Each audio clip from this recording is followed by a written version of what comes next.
L'arrivée de l'ère industrielle et de la production à la chaîne allait aussi engendrer l'ère des profits monstres par l'esclavage ouvrier.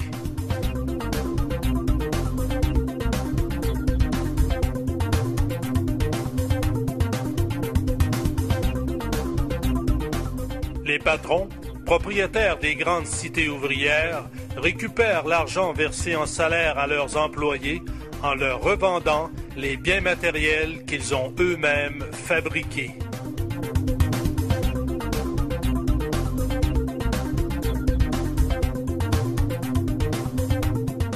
Un standard de vie moderne est valorisé afin d'alimenter en eux le désir de possession de biens matériels toujours plus nombreux, créant ainsi l'endettement qui les enchaînera encore davantage à cette nouvelle forme d'esclavagisme par la nécessité d'un travail permanent pour le remboursement de ces dettes à taux d'intérêt élevés.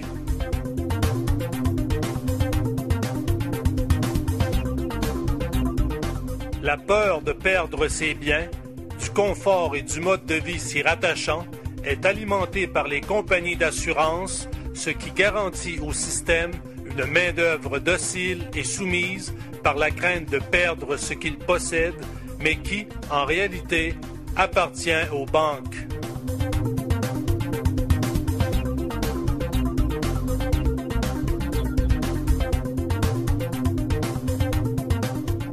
Avec l'arrivée de l'automobile, de l'expansion des travailleurs et de l'économie à l'extérieur des murs de la ville, il fallait étendre le modèle de la cité ouvrière à l'échelle nationale, voire mondiale.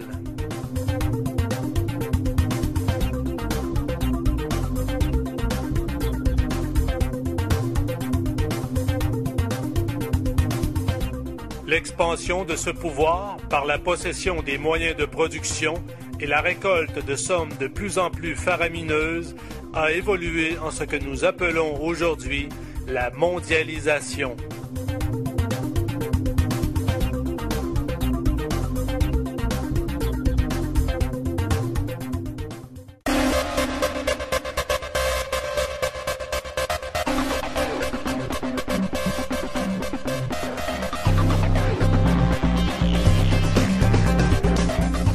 Le dieu argent est devenu maître du capitalisme.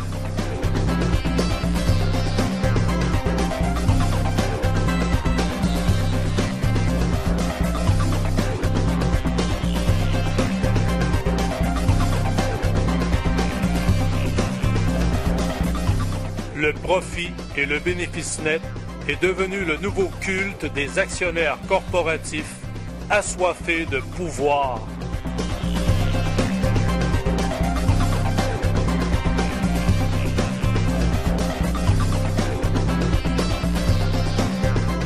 Le monstre de la croissance économique est une grenouille qui a pour seul but de devenir toujours plus grosse.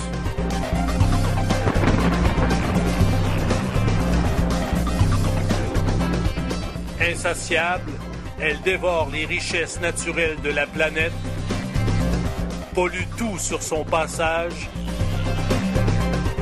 et exploite les pays en développement. La rentabilité est sa seule raison d'être. L'argent, créé artificiellement au rythme de ces fluctuations, est engrangé par les puissants qui tirent les ficelles de ce système par la prise de décisions qui affecteront le cours des actions en bourse.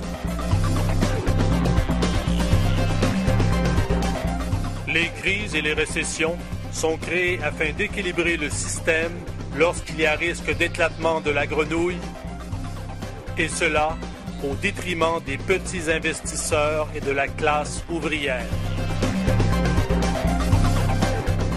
Croissance, inflation, récession, injection de capitaux. Le système économique est devenu un organisme vivant, une bête de nature nouvelle, créée et alimentée par les puissants de ce monde, dont eux seuls en gardent le contrôle.